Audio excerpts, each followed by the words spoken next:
Welcome to the daily chapter reading of Yushi, the College Girl's Guide to Everything. The commitment. Wherever you think your passion lays, it's important to ask yourself if it's something that you are indeed passionate about and interested in. There are things that will tell others you are passionate about because they sound noble, volunteering to help children in third world countries, for example, and then there are the things you truly love to do. Make sure that you don't neglect getting involved in something that goes into that truly love to do category. It will make you happier overall and thus better able to succeed in and enjoy the other things you are involved in. Also, those activities you sign up for, just because you truly enjoy them, sometimes end up being the ones that look the best on your resume. When you do things you are truly passionate about, you will be more willing and likely to rise to a leadership position. The caveat is to remember to take part in something that you genuinely believe you can commit time to, even if it's just for a few hours a week. If you have a busy schedule with other commitments such as sports or work, make sure that you take these activities into consideration when getting involved. Before committing to anything, you need to be fully aware of the expectations for group membership and whether you can meet them before getting involved. Some groups are more dependent on attendance while others are more laid back.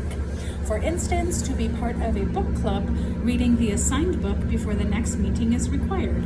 If you didn't do the reading, you can't be a STAR discussion member. So when considering whether to take up a new activity, just make sure you will be able to juggle the timing in your hectic collegiate schedule.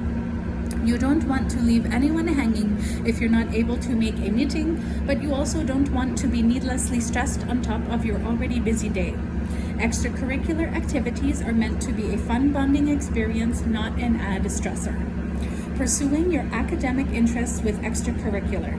If you're at a point in your studies where you have a good idea of what you'd like to major in, you can also check out meetings or gatherings in different academic departments. Many departments host their club and function in student lounge and a place within the department such as study and writing center. You can also find out about many of these opportunities online. Best thing about these get-togethers, you don't have to necessarily be a declared major to take part. Before I declared my major in English, I often took part in Castalia, a monthly gathering held by the English department in which students and faculty listened to a group of selected graduate students read their latest work. Even before I was officially in the major, this was a fun way to get to know other undergrad and grad English majors while participating in a function held by the department that I was interested in joining. Use chic tip, focus your efforts. Maggie Piano, Hofstra University. Don't try to take on too much. This tip worked for me.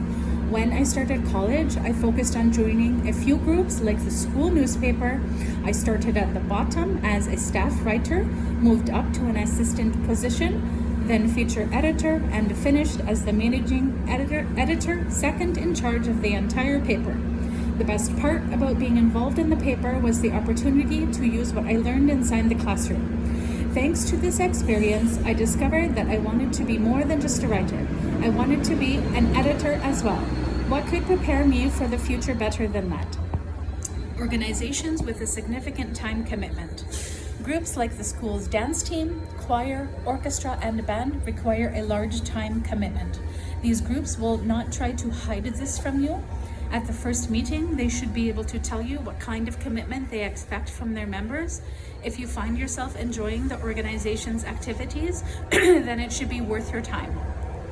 You just have to make sure that you are not letting your academics fall short and that you are managing your time wisely. Start your own organization.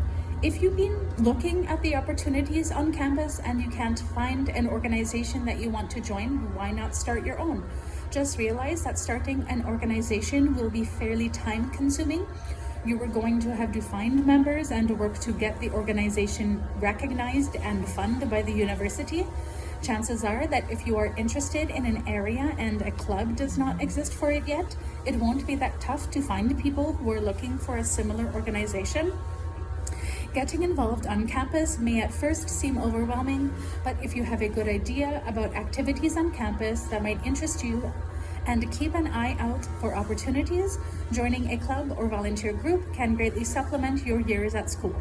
It's a great way to meet people that you might not meet in class or in the dorm and get exposed to activities that the dorm doesn't offer.